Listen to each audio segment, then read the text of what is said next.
Nah, Pak Zeki, kemarin kan saya ada posting di YouTube ya. Saya mau ketemu Pak Zeki, saya bilang teman-teman ada titip pertanyaan nggak? Jadi ini benar-benar pertanyaan ya teman-teman ya. Bisa dilihat, bukan saya bikin-bikin loh Pak. Nah, pertanyaannya gini Pak. 1. Tolong tanyakan Bu. Oh, ini dari Bapak Jody Kusuma. Nah, tolong tanyakan Bu, bisakah kebun alpukat full organik dalam skala besar? Dia yang nanya loh Pak, bukan Bu Pak. Pak siapa? Pak Jody Kusuma. Bisakah? Sepengetahuan saya nggak bisa. Nggak bisa ya Pak? Nggak bisa. Kalau mau mengoptimasi dalam artian komersialisasi ya, gitu. Kita sama-sama tahu lah. Saya pernah pergi ke tapal kuda perbatasan antara Cianjur dengan Cipanas tuh. Itu kebun full organik, nanam brokoli. Full organik, kenapa saya bilang full organik? Saya ngelihat environmentnya, dia tanahnya ada 10 hektar. Dari 10 hektar tanah itu dibangun greenhouse 4 hektar di tengah. Nah, batas tanah itu dia tanam itu bambu buat penyangga, buat windbreaker atau apa. Jadi potensi apa tuh orang nyemprot di tanah sebelah ke papar angin, ke bawah angin, ke papar ketumbuhannya itu kecil sekali. Karena ada windbreaker, ada penyangganya. 1.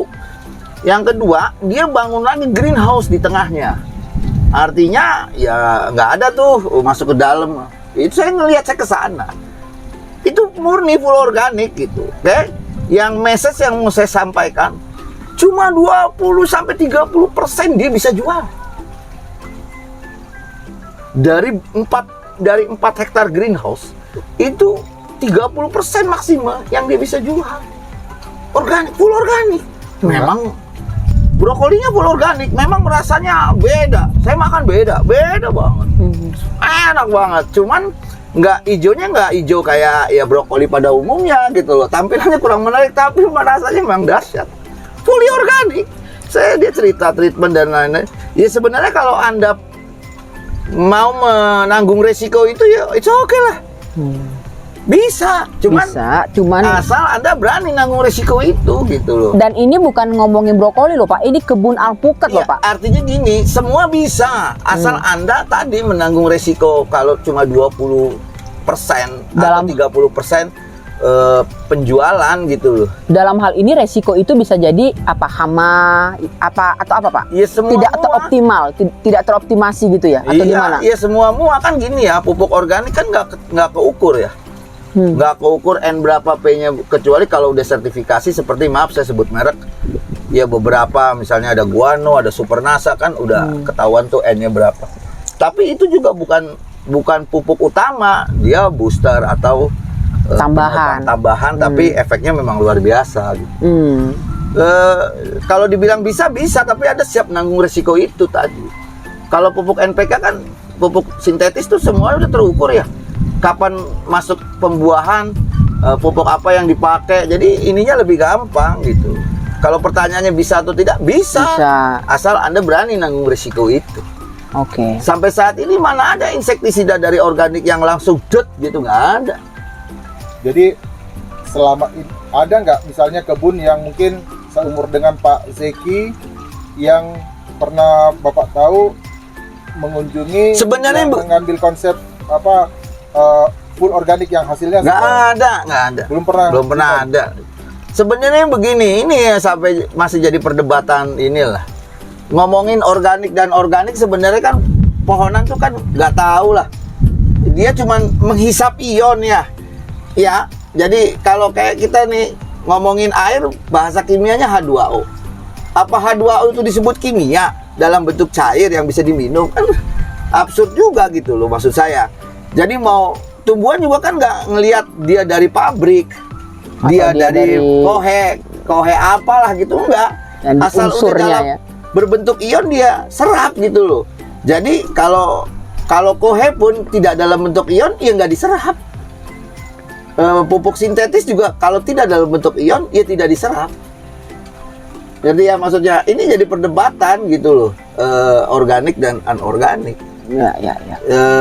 Ya di masyarakat taunya kalau organik ya dari kohe gitu ya.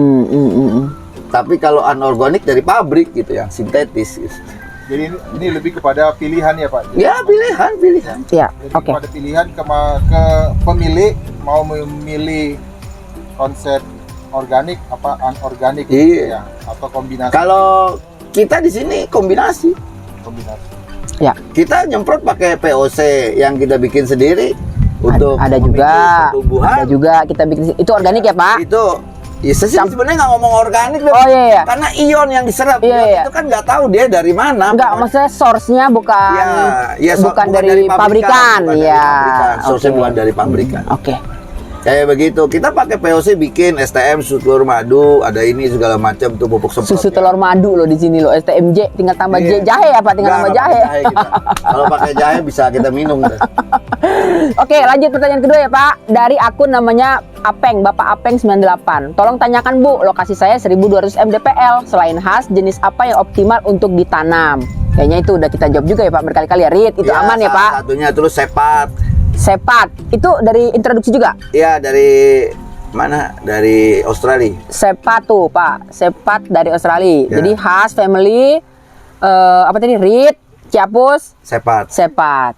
Oke, saya butuh bibitnya harga berapa? Itu saya sudah jawab, saya kasih nomor Pak Aming. Ya, langsung aja. Nah, ada yang nanya ini saya nggak tahu Bapak apa Ibu ya. Akunnya Hoshichi. Masarin barangnya gimana itu, Bu? Kalau alpukat Rit Ciapus apa bisa dijual harga yang mahal juga? Pertanyaannya begitu. Ketakutan masarin, Pak. Ini kadang-kadang gara-gara takut masarin jadi kagak nanem kan. Pusing. Iya benar. Nanem aja juga belum tentu berbuah.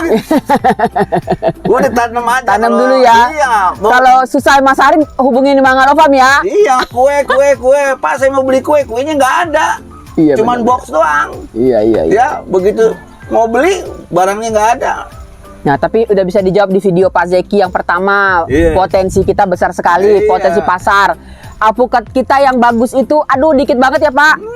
Padahal pasarnya yang mencari alpukat itu sangat banyak. Jadi nggak usah khawatir ya. Iya. Bapak atau Ibu Iya, nggak usah benar. khawatir. Kita ini sekarang ini bertaninya masih konvensional lah, siapapun dia, gitu kan. Hanya beberapa gelintir orang yang menuju industrialisasi, artinya ya pemilihan varietasnya bagus gitu ya, rasanya enak, terus itu size-nya masih luar biasa lah. Ya. Perawatannya juga standar industri kayak gitu-gitu. Insya Allah beda hasilnya lah. Ya. Jadi tidak usah khawatir. Nah, harga Rit Ciapus tadi udah dijawab sama Pak Zeki ya. Ya, 100.000 per kilo. yo, Harga kebun. enggak end user. Oh, harga end user. Harga di end user. Lo jual 50.000, 30.000 Tapi aja untung. udah untung. Kan kos produksinya kelihatan. Di kebun ya Pak, Iya. jangan 30.000 lah Pak, 50.000 lah. Iya, 50.000 di kebun kalau orang beli tontonan gitu ya. Iya. Kalau beli cuma 10 kilo, 100 kilo mah Iya. ya tetap aja 7500 lah. Iya. Ibu coba contohkan ada buah Rit Ciapus di situ tadi. Ini kan Rit yang tadi, ini kan? Iya, dia mau. Nih, yang ini Rit, Bu, ya Bapak Ibu, ini Rit. Pinkerton yang ini, betul ya saya Pak? Iya. Nih, Pinkerton yang ini. Ya nanti Ini ditimbang lah. 350, nggak nyampe lah, 300 lah. 200-an, Oh, 200. 250. Ah, ini baru khas. Ya, Ini hasilnya baru belajar berbuah kemarin Iya. sakit. oke. Nah, Pertanyaan- ini Tan Beach nih ya. Ah, ini Tan Beach. Ini sekiloan nih. Saya ngembangin nggak? Enggak, karena kulit tipis. Iya, jadi hanya koleksi saja ya Pak. Yes. Besar Oke. mana sama Markus Pak? Atau alligator? Besar aligator, top skornya Tan Beach tuh di Vietnam 1,6 kilo per buah. Kalau Markus saya pernah dapetin di kebun ini 1,650. Oke. Sementara di tempat lain sampai 2 kilo. Markus ya, Markus kendil is the same lah. Hawaii Jumbo. Oke, pertanyaan berikutnya Pak dari akun Aksi Tutor tentang perkembangan pasar avocado untuk ekspor. Apakah akan tetap stabil? Waduh, kita belum pernah ekspor kayaknya ya, belum ada ekspor ya? Saya bilang cenderung stabil. Oke gitu ya Pak. Cenderung ya. Perkara pertanyaannya lu udah punya buahnya belum dengan standar internasional? Gitu. Pertanyaan Atau yang sudah pernahkah ada Belum ada dong yang ekspor. belum ada. Kita nutup pasar impor dulu lah, biar duit kita nggak keluar. Jadi kita pasarin dulu buat lokal kita gitu Sambil ya. belajar how to standardization for the global market gitu loh. Jadi dibikin standar kan. Nanti ada uji lab tuh semuanya tuh. Ada uji lab, misalkan kita mau ekspor ke Jepang. Orang Jepang datang uji lab tuh. Masuk lah konten oilnya lah, ininya lah, itunya begitu masuk dia keluarin sertifikasi. Sertifikasi itu bisa lo dagangin. Dagangin dalam artian begitu lo masuk ke Eropa, ya gue udah dari Jepang nih sertifikat gue. Ya, betul. Gitu. Uber itu Kasarnya nggak usah mikirin lo ngomong nanem aja belum. Tapi bagaimana untuk mendapatkan sertifikat yang itu? Ya lo nanem hasilkan kualitas buah yang bagus. Terus ngundang mereka? Nggak usah, lu jualan aja dulu di dalam negeri, nggak usah ngundang. Nanti dia juga dia tahu. datang sendiri Iya. gitu ya Pak. Iya, ngapain ngundang-ngundang? Pertanyaan lagi begini, lu ngapain ngundang? Lu cuma nanam 10 hektar atau 100 hektar. Kan tadi kita mesti K3 tuh, kontinuitas, Kontinuitas, sama kapasitas, kualitas. ya, kualitas. Ngapain ngundang? Begitu diundang, disodorin, gue punya PO segini, lu sanggup nggak? Akhirnya lu pusing sendiri. Iya benar. Nyesel gue nggak nanam banyak.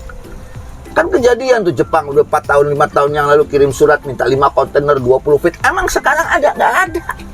Bah, Indonesia? iya, Jenisnya apa? khas. Bukan lokal. Kan kita udah ngomong alpukat lokal Lokal kan nggak bisa ya not secara accepted in internasional. Iya. Kenapa? Dia matang 6 hari, yang kulit tipis. Kan jadi memang Oke. kalau lokal itu pasarnya di lokal ya di Indonesia. Di Indo aja masih ketar-ketir kok. Yang masih keburu untuk ngirimnya Iya. ya kan Pak. Oke. Gua kalau senderan masih kelihatan nggak kameranya? Iya. Pertanyaan berikut. Wah, ini teknis banget ya. Penyemprotan rutin menggunakan apa saja dan berapa rutin? Ya mungkin insek. Jadi gini ya, tumbuhan kan punya apa ya? Butuh unsur makro dan mikro ya. Kebanyakan kita memberikan unsur makro itu NPK dan lain-lain tuh di tanah. Sementara mikro kalau ada satu pupuk lah yang di mikronya, di pupuk tersebut ada mikronya, it's okay lah. Tapi kadang kan nggak semuanya pupuk ada mikronya.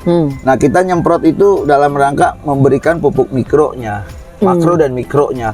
Kan mikro ada Z. Makro ke tanah tadi ya Pak, maaf ya. Makro ke tanah biasanya. Kalau bisa ada makro mikronya pupuknya kan. Oh, tanah juga kalau bisa makro mikro. Iya. Oke. Kan ada pupuk, maaf nyebut merek nih, ada pupuk Yara kan. Yara tuh kan ada treasure element. Jadi di winner tuh ada treasure element. Treasure element tuh isinya tuh mikro. Jadi ada boronnya, ada ZN-nya, ada zinc-nya, ada Fe, kayak gitu-gitu. Nah, itu kadang kalau kita kurang bisa disemprot. Kalau kita beli gandasil daun ya, atau ya pupuk semprot lah merek Patani. Apa aja lah, apa banyak kan lah. ada makro dan mikronya gitu, ada ZN-nya. Itu yang pupuk fast release lah ya, kita semprot, dia masak, bagiin gitu. Oke. Kayak begitu. Nah, satu tuh pupuk. Terus ternyata pohonnya kita mesti apa ya, rawat dari hama ya. Ya kita kasih insek kalau memang kena apa kutu kebul atau apa. Inseknya yang tepat guna. Artinya begini. Ya jangan dikasih obat ini sementara sakitnya itu gitu loh. Ngerti ya? Yang tepat guna gitu loh. Iya. Ya kayak ulet mau tembak pakai decis boleh, pakai kurakron boleh, dan itu berseling lah. Kayak begitu. Kayak terus kalau musim hujan tambahin kalsium. Gitu kan, kalsium fungsinya merapatkan dinding sel. Kayak begitu. Kalau udah buah tuh tambahin Mg-nya. Ada pupuk kalsium yang Mg-nya sekitar 2% tuh. Kalsiumnya 96%, Mg-nya 2% lah. Ada itu pupuk itu. Ya inilah kita berpikir sedikit lah buat gimana ceritanya tumbuhan menjadi sehat tuh. Terus disemprotnya berapa lama? Kalau saya di kebun 10 hari. Tapi kalau serangan hama inseknya tinggi, masih 7 hari. 7 hari sekali. Kan kita tahu ya siklus 5 hari dia berubah. Begitu udah mulai ini kita tembak lagi, mati lagi. Pak, sekarang tadi Bapak bilang kan kalau bisa pupuk itu makro mikro. Entah itu ke tanah, entah itu ke semprot gitu ya? Betul nggak saya nangkepnya? Iya. Tanah juga kalau bisa dapat pupuk mikro, ini semprot juga. Nah, sekarang pertanyaan nih, kalau misalnya mau berbuah tadi Bapak kasih tambahin Mg gitu ya? Betul nggak Bapak bilang gitu tadi? Iya. Oke. Pertanyaannya, kadang-kadang pupuk ini kan kayaknya campurannya itu udah banyak gitu loh Pak. Ya balik lagi ke kebutuhan kita. Kan begini ya. Kita kan tahu Mg itu adalah inti klorofil. Misalnya pada saat fase vegetatif aja dikasih Mg, itu kita mubazir atau nggak usah? Karena kita bilang pada saat pembuahan. Tapi apakah pada saat vegetatif dia nggak butuh sama sekali? Kan udah ada di pupuk tadi yang saya bilang di bawah. Kalau saya di sini kan pakai Yara. Yara tuh udah ada Mg-nya. Iya, itu maksud saya. Oke, terus waktu kita nyemprot juga udah ada Mg-nya. Itu cukup. Cukup, Karena ya. kan vegetatif. Begitu berbuah, maaf deh, kayak ibu hamil. kasih suplemen lebih. Iya dong, kan dia ada dua janin, ada anak. Ibarat. Jadi pada saat dia generatif udah pasti biasanya orang pabrikan juga udah bikin yang khusus generatif ya Pak. Iya. Itu sudah mungkin ditambahin atau didobel ya atau Iya, gimana? kandungannya kan beda. Beda ya, Kalau iya, generatif kan nanti N-nya kecil. Ya, Yang itu buat tinggi pertumbuhan tuh ya. N sama P-nya, P sama K-nya. P sama K. Nah, terus kalau mau bikin bagus lagi, Mg-nya dinaikin. Karena Mg kan inti klorofil, mengubah sinar matahari lewat fotosintesa menjadi glukosa. Jadi buahnya relatif gurih. Tasty ya, Tasty, lebih ini. Kayak begitu. Oke. Nah, ini apa lagi nih pertanyaannya? Nah, penyakit alpukat tuh apa aja sih Pak? Yang serang daun, akar, batang, ulang lagi deh. Nah, Karena nanti videonya akan pisah-pisah nih.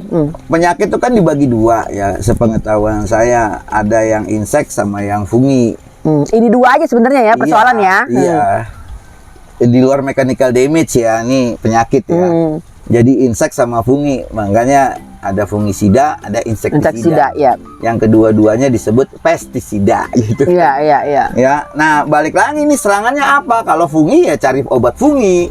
Kalau insek ya cari obat si insek. Jangan penyakitnya fungi dikasih insek, nggak bakalan kena. Jadi kita sakit batuk, minum obatnya sakit perut. Kan nggak kena Iya, gitu loh, maksud gua. Ya nggak sembuh ya Pak? Ya nggak sembuh-sembuh, batuknya tetap jalan. Malah kita.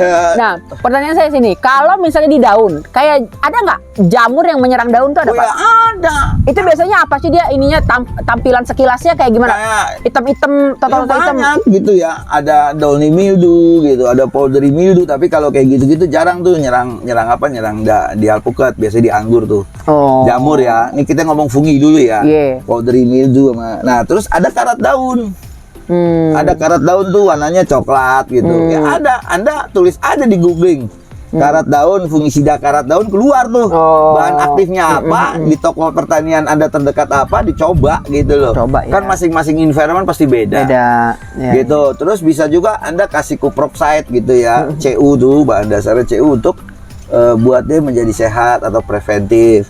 Anda juga bisa kasih jadam sulfur tuh yang saya cerita. Ya, Itu tadi bahan ya, buat- sulfur itu relatif organik lah. Karena kan materialnya ya sulfur kan organik ya, ngambil dari Nah. belerang tuh. Nah, terus balik lagi nih, terus kalau insek ya insek. Ya. Inseknya apa? Misalnya kutu. Ya Anda cari obat kutu. Gitu. Terus kayak apa tuh? Di sini nih di Ciapus banyak diserang sama namanya Helopeltis. Helopeltis tuh masuk golongan nyamuk. Ya. Kita udah semprot, tapi semprotan kita spraynya kurang. Beda dengan ulat. Kalau ulat dikasih kuraklon mati. Sebenarnya Helopeltis dikasih kuraklon juga mati kalau Helopeltisnya nggak terbang. Oh. Ini karena terbang, spray kita kurang kenceng gitu kan. Akhirnya kita pakai spray yang jet nih. Udah mulai diaktifin. Jadi begitu dia Bapak pernah taruh di Facebook itu ya? Iya, begitu dia terbang jebret ngebuas begitu. Itu udah mulai berkurang tuh. Kayak begitu. Jadi kita ini sedikit lah smart, sedikit lah menyikapi sesuatu masalah gitu. Jangan Pak, ini. kalau pengalaman Bapak ya, yang paling aut-autan ngadepin itu kayak lebih rumit jamur ya. Oh, jamur susah. Jamur ya. Kalau insek tuh kayaknya ya itu Bapak bilang semprot sebenarnya mati aja dia Iya, gitu kan. kayak ada ulet itu ya, penggerek batang ya. Ya rajin-rajin inilah kita ngecek pohon. Kadang kan ada petani pada umumnya suka naikin apa tuh ya tanah ke batang pangkal batang pohonnya, itu potensi. Terus dicek nggak taunya pohon ini udah layu, orang menduga ini akar, nggak taunya Udah ada di situ dia. diserang. Ya kan petani pada umumnya ngegundukin tanah. itu Terus kan nutup pangkal batang yang sebenarnya nggak boleh. nggak boleh. Pangkal itu yang menuju ke akar. Iya, perbatasan antara main trunk dengan akar tuh pangkal batang. Gitu. Jadi jamur lebih baik mencegah daripada mengobati ya Pak, Iya, kalau sebaiknya udah ya. sakit susah. Ruwet ya. Ruwet.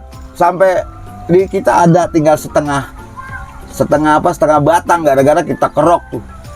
Kita kerok batangnya supaya terpapar sama sinar matahari dengan sendirinya. Di samping kita ngobatin, kita juga ngerok tuh batangnya supaya ngebuang jamur itu dan kepapar sinar matahari. Terus pohon juga banyak dipangkas dalam artian supaya matahari masuk, kan jamur tuh salah satunya kelembapan ya. Ya, kalau karena kelembapan lembab tinggi potensi ya. pertumbuhan Dia jadi jamur lebih berjamur. tinggi. Iya. Lebih baik Oke. mencegah lah daripada mengobati. Gitu. Jangan sampai giliran berbuah nggak bisa panen. Berbuah orang udah senyum. Tapi Nggak tahu ternyata sebenarnya dia lagi keinfek. Dan iya, ya. penyebab kembangnya juga karena dia lagi sakit. Sakit, stres ya sebenarnya Iya. Pak ya. Gitu Ya, itu pernah kejadian kan tadi Anda lihat tuh di Iya, pohon. iya, iya. Bisa mati kalau begitu pohonnya Pak. Kitanya yang mati kalau 1 hektar bubar semua. Hah, pusing kita. Udah gitu gitu. Apalagi kalau Anda bertani minjem duit sama bank, Argo kan jalan terus tuh. Waduh. Itu kacau itu. Iya, Kacau tuh. ini gambaran supaya Anda tuh lebih aware lah gitu kan. Ada orang bertani duit pinjam duit dari bank. Ya, Banyak ada. lah ya, ada lah, gimana sih ayah nih? Ada lah. Pak, kalau ya berarti kalau jamur ini Bapak lebih kepada pencegahan. Jadi tetap aja 10 hari sekali atau hanya pas Iya, musim hujan aja iya. lebih intensif. Enggak, 10 hari sekali tetap disemprot kita, bukan 10 hari ya. Kalau protektif itu kita sebulan sekali. Oh, Tapi kalau dia udah mulai keserang, nah kita marking deh tuh pohonnya, kita treatment khusus. kalau Bapak berarti yang rutin seminggu sekali 10 hari sekali itu insek ya? Insek, Insek ya. Insek. Dengan pupuk pula ya. ya pupuk sama Semprotin aja semua. sama vitamin-vitamin lah ya. Bukan Kayak cuma gitu. STM itu kan vitamin tuh. Hmm. Jadi nanti kelihatan terus atau CU juga kan, CU apa tadi, potasium silika juga kan. Itu salah satu protektif juga. Kayak begitu-begitu itu sebulan Kalau sekali. potasium silika itu udah pernah kita bikin, nanti videonya kita attach di atas. Harusnya hari ini kita ada praktikum ya? Kayaknya Iya. Udah sore. udah aja. sore. Udah habis pertanyaannya itu aja. Itu aja, kira-kira semoga bisa menjawab. Nanti kita upload videonya. Teman-teman yang merasa nanya, jawabannya ada di video. Oke, thank you Pak Zeki. Welcome. Ya, Semangat, bye. don't talk, start farm. Oke?